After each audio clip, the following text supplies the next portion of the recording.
रही थी। उसकी सास और ननद बाहर बैठकर बातें कर रही थी। देख बेटी, शादी में जो सामान मिला है ना, उससे हमारा क्या होगा।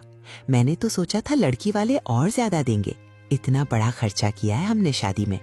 अब बहू से कहना पड़ेगा कि अपने घर से और सामान मंगवाए। आजकल बिना दबाव डाले कोई कुछ नहीं देता। हाँ माँ, मुझे भी यही लगता है। वैसे भी बहू सीधी साधी लगती है।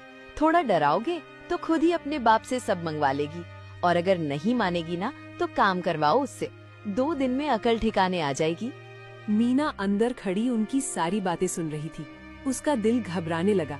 थोड़ी देर बाद उसकी सास ने उसे बुलाया। बहू सुनो, अपने मायके फोन करके कहना कि हमें कुछ और सामान चाहिए। राजू के लिए नई मोटरसाइकिल और थोड़े पैसे भी मंगवा लो। वैसे भी तुम्हारे बाप ने शादी में ज्यादा कुछ दिया नहीं, इतना तो करना ही पड़ेगा उन्हें। हमने कोई छोटा एहसान नहीं किया तुमसे शादी करके। माँ जी, मेरे बाबा बहुत गरीब हैं। उन्होंने मेरी शादी के लिए अपनी जमीन तक बेच दी। अब उनके पास कुछ भी नहीं बचा है। मैं उनसे और कुछ नहीं मांग सकती। वो लोग पहले ही मेरे लिए बहुत कुछ कर चुके हैं। बहुत जुबान चलने लगी है तुम्हारी। हमने क्या गलत मांग लिया? आजकल हर लड़की वाले देते हैं।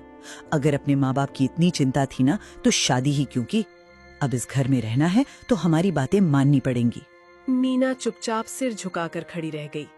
धीरे धीरे घर वालों का व्यवहार बदलने लगा। अब मीना से पूरे घर का काम अकेले करवाया जाता। सुबह से रात तक वो बस काम करती रहती। एक दिन वो आंगन में बैठकर ढेर सारे बर्तन साफ कर रही थी। उसके हाथ साबुन और पानी से छिल चुके थे। बर्तन साफ करते करते उसकी आंखों से आंसू गिरने लगे। हे भगवान, मैंने ऐसा क्या किया जो मुझे ये सब सहना पड़ रहा है। माँ बाबा ने तो सोचा था मैं यहाँ खुश रहूंगी। अगर उन्हें पता चला कि मेरे साथ क्या हो रहा है तो वो टूट जाएंगे।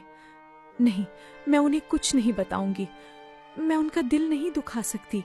इतने में उसकी ननद गंदे कपड़ों का बड़ा ढेर लाकर उसके सामने फेंक देती है। लो भाभी, अब ये कपड़े भी धो दो और जल्दी करना, मुझे शाम तक सब चाहिए। वैसे भी तुम पूरे दिन करती ही क्या हो? घर का काम बहुओं को ही करना पड़ता है, इतना भी नहीं होगा तुमसे। मीना चुपचाप कपड़े उठाकर धोने लगी।